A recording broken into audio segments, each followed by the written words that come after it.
Olá pessoal, sejam bem-vindos. Hoje vocês vão fazer o curso sobre métodos para executar massagens.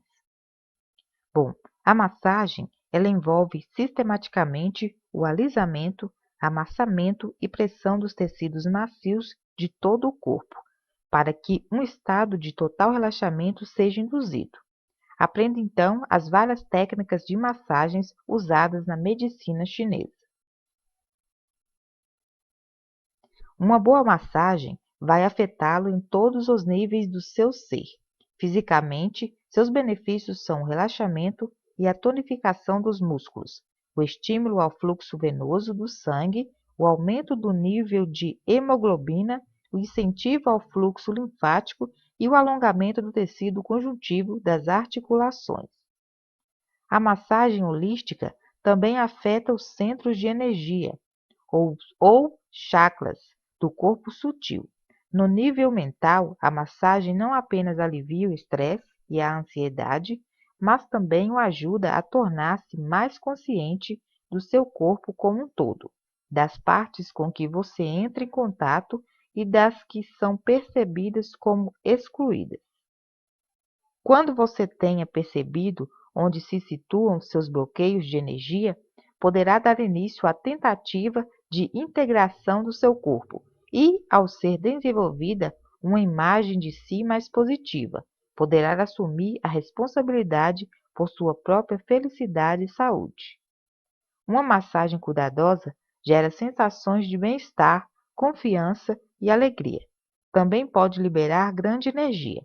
A massagem, ao transformar hábitos crônicos de ação e reação, também efetua mudança profunda na postura e na expressão facial. Para o aspecto emocional da massagem, é fundamental. O nível espiritual é difícil descrever os benefícios da massagem, porque estamos falando de algo que é intrinsecamente indefinível. A essência, a força vital, o todo que é superior à soma de suas partes. Não é raro que tanto o doador como o receptor atinjam um estado de maior percepção, de presença no momento, semelhante à experiência da meditação. Os métodos mais usados. Método da pressão.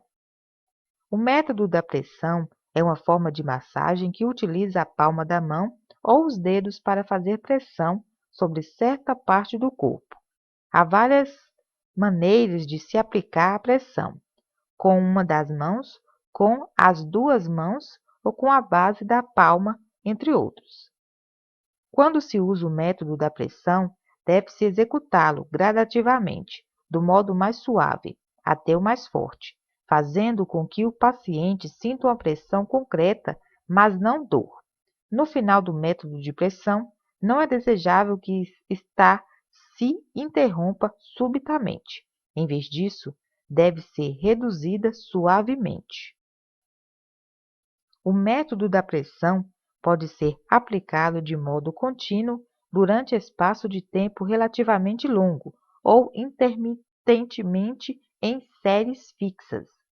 Depois da aplicação do método de pressão, devem ser adicionadas outras técnicas em combinação. Os efeitos do método da pressão podem ser superficiais, na flor da pele, ou profundos, como nos ossos e órgãos internos. A força da pressão aplicada pode ser ajustada segundo a necessidade. O método da pressão é dividido em 3 diferentes formas: pressão com a palma, pressão com o dedo e pressão com o cotovelo. A pressão com a palma. Esse método de pressão com a palma consiste no uso da palma da mão para aplicar numa área afetada do corpo. Estão incluídas a pressão com a palma de uma das mãos, com as palmas das duas mãos e com as duas palmas opostas. A pressão com a palma é em geral aplicada onde há extensa área de dor, como no lumbago ou dor abdominal. Se toda a cabeça dói, então aplica-se a pressão com as duas palmas opostas. Ao fazer pressão sobre o abdômen, a mão que pressiona deve acompanhar a súbita e a descida da respiração do paciente. Assim, fazendo, previne-se o seu desconforto. Algumas vezes, o prático primeiro esfrega suas palmas até que elas fiquem bastante quentes e depois faz pressão sobre a área dolorida. Tem-se considerado que isso é eficaz. Método da pressão com o polegar.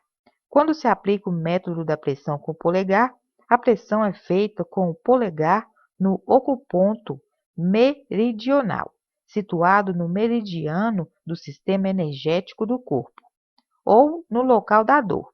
Durante a pressão, deve-se aplicar força adequada, tentando-se evitar dor tanto quanto possível. No método da pressão com o polegar, pode-se usar um só polegar ou os dois, em posição oposta. Para a dor da testa, por exemplo, os dois polegares em posição oposta são pressionados nos ocupontos. Ocuponto localizado na pressão de largura aproximada do dedo para fora de um ponto entre a comissura externa do olho e a ponta da sobrancelha, das têmporas.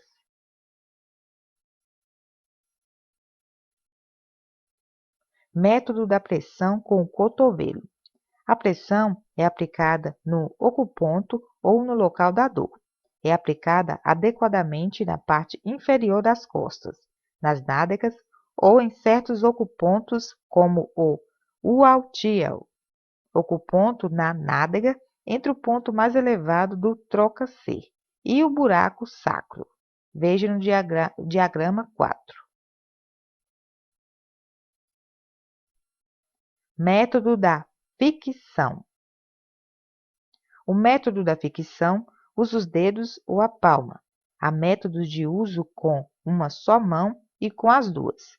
Consiste na ficção da superfície da pele com um movimento circular. A força é aplicada somente para atingir a pele e os tecidos subcutâneos.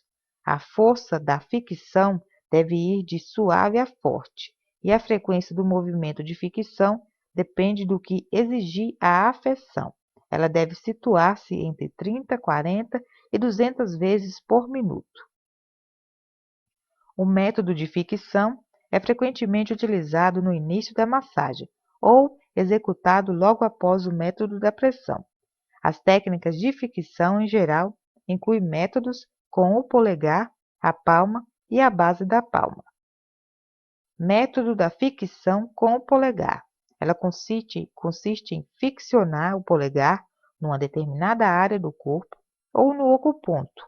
Pode-se fazer com um polegar ou com os dois ao mesmo tempo. Quando os dois são usados, há de se cuidar para que a sua ação seja coordenada, a pressão exercida pelos dois devendo ser idêntica. Devemos certificar-nos de que os polegares atuem uniformemente na pele.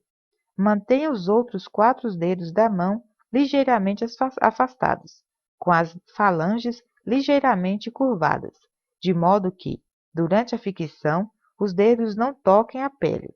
Faça a ficção com movimento circular, movendo principalmente a partir do punho. Este método é geralmente usado para dores de cabeça ou vista curta, ficcionando-se a cabeça e a face, a parte posterior do pescoço e os ecopontos. Os ocupontos ficam localizados na base do crânio, entre a mastoide e o trapézio de cada lado da base do crânio, como vocês vão ver no diagrama 5. Nas costas e no ventre, a ficção circular com 2 polegares também pode ser usada. Vocês vão ver no diagrama 6.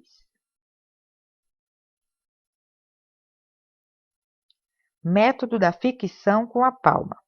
O método é executado com a palma da mão aplicada sobre o corpo. Em geral, usa-se apenas uma das mãos. Ficcione lentamente no sentido dos ponteiros do relógio, mantendo a pressão uniforme. A ficção com a palma é geralmente indicada para as áreas mais extensas do corpo, sendo usada principalmente no peito, no abdômen e nas costas. Quando ocorre ingestão em crianças e o peito e as costelas ficam salientes, ficciona-se a área da segunda costela. Quando a criança sente dor devido ao excesso de comida, pode ser ficcionada na área abdominal. Para a dor lombar, pode-se ficcionar a região inferior das costas.